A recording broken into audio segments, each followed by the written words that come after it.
I don't just have bad, scary news for all of you today.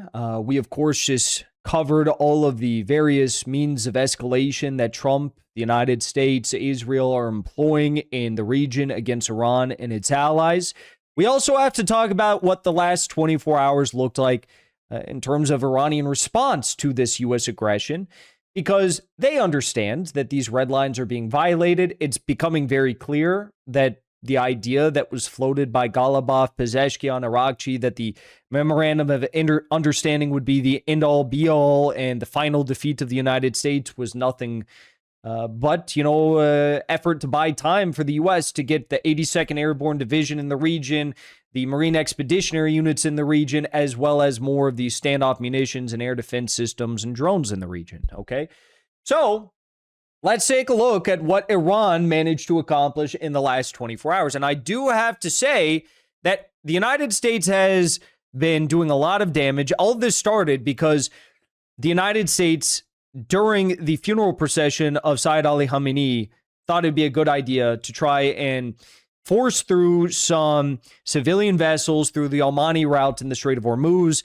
Iran obviously responded by targeting those vessels, and everything kind of just escalated from there. It was like a domino, right? Everything fell down from there. We saw strikes on Iran, and then Iran responded, and now everything is just kind of falling apart. There's no salvaging this situation. We saw members of the negotiating team go to Muscat, Oman. That went nowhere, and it's falling apart. This is the end of the MOU and of whatever we can call this ceasefire.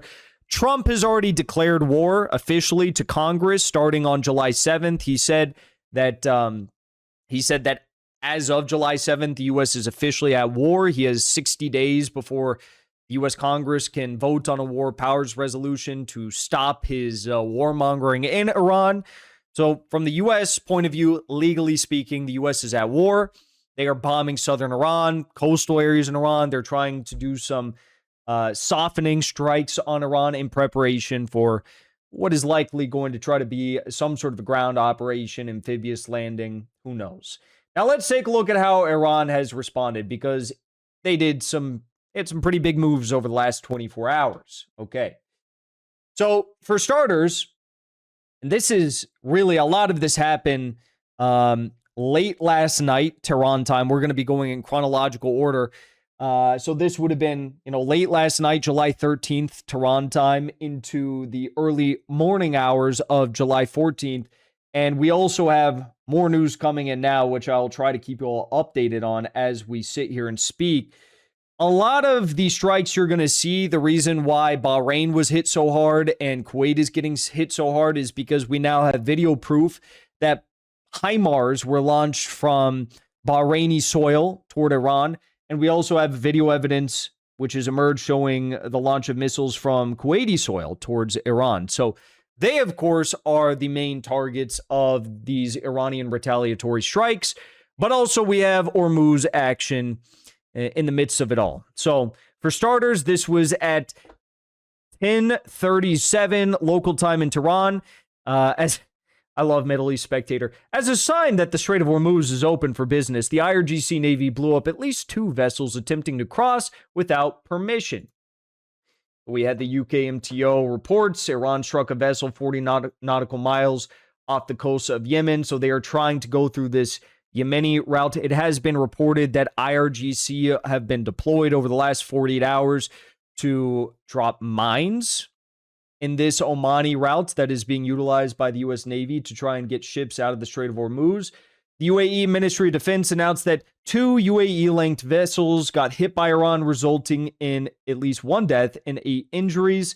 The entire convoy of U.S. escorted commercial ships is being targeted. And actually, a 3rd ship from the UAE was also targeted in those attacks as they were trying to exit through the Omani route. Then a little bit later on in the night, early morning again, Tehran time, this is going to be 3:14 in the morning on the 14th local time in Tehran. Sirens in Bahrain. Ballistic missiles were launched, and Bahrain has had a day. You can say that. Bahrain has had quite a day. This will go down in history for Bahrain. Heavy explosions were heard more than 10 minutes ago in Bahrain. The sirens are very late. The missiles already hit. So already, late last night into the early morning hours in Bahrain, we saw that their alert systems for missile strikes were not working. Okay. We also saw strikes 5 a.m. in Kuwait, 5:20 a.m. Another 30 plus missiles and drones launched at Bahrain in the past 2 hours. Explosions still ongoing. This strike right here was pretty insane. We had close-up footage from Iranian ballistic missiles impacting at King Faisal Air Base in Jordan. I don't know if we've seen a lot of strikes on King Faisal Air Base. I mean, most of the... Let me do a fact check here live. I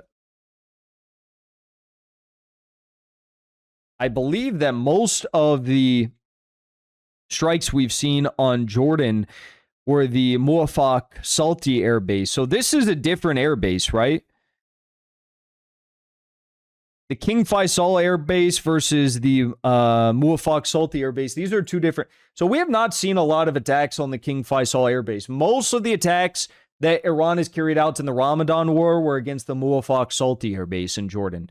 And this is, this is getting pretty far from Iran. This is heavier missiles. Let's take a look at this video.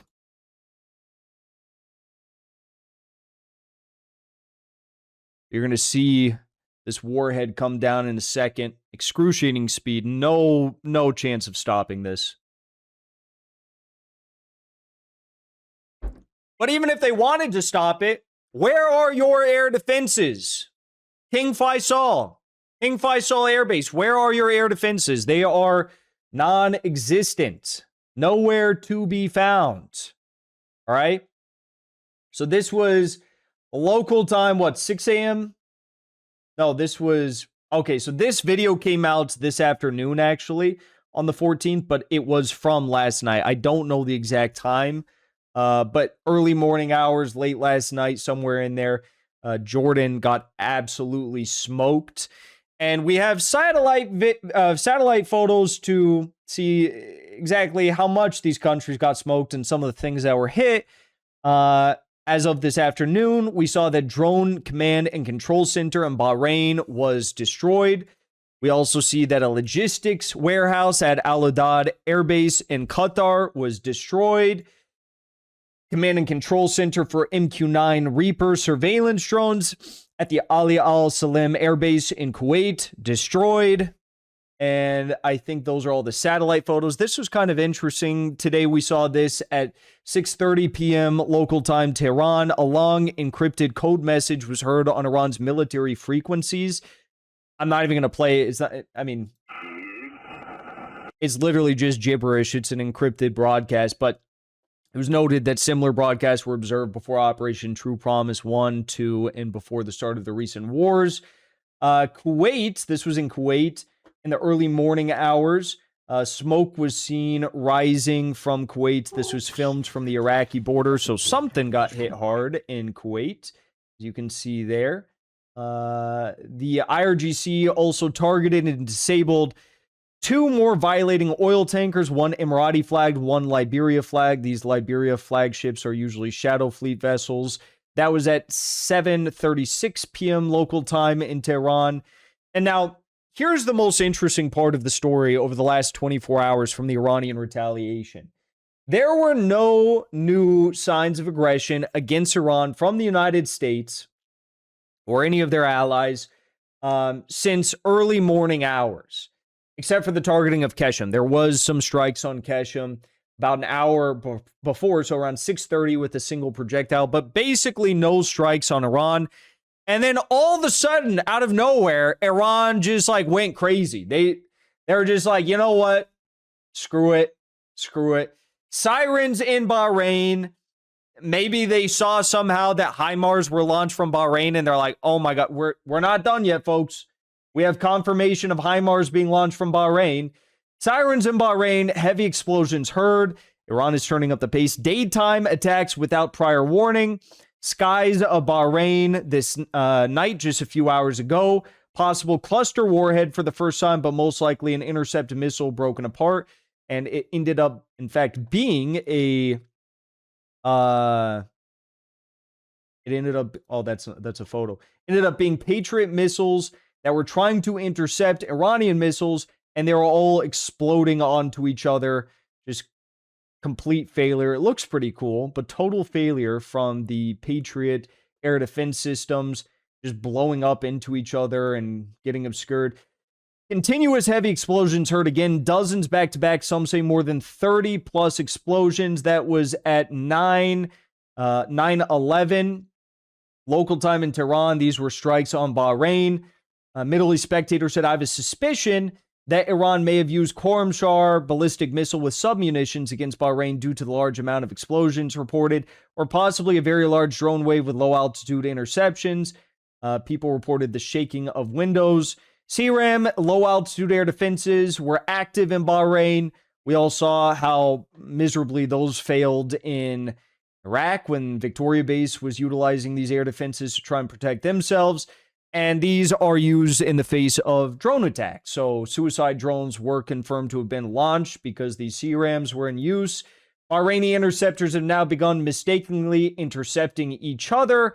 And Arya Yadigar reported, according to the scenes on the ground in Bahrain, the recent attack was the most severe Iranian response of its kind until now, involving at least 30 projectiles targeting U.S. assets. So, as we see, there's strikes more on Kuwait now. So this is not going to be ending anytime soon. I am guessing that Kuwait and Bahrain are going to get hit very hard over the nighttime hours as a result of the clear evidence we now have that missiles are being launched from Kuwaiti soil against Iran, and HIMARS are being launched from Bahrain. That's a big no-no.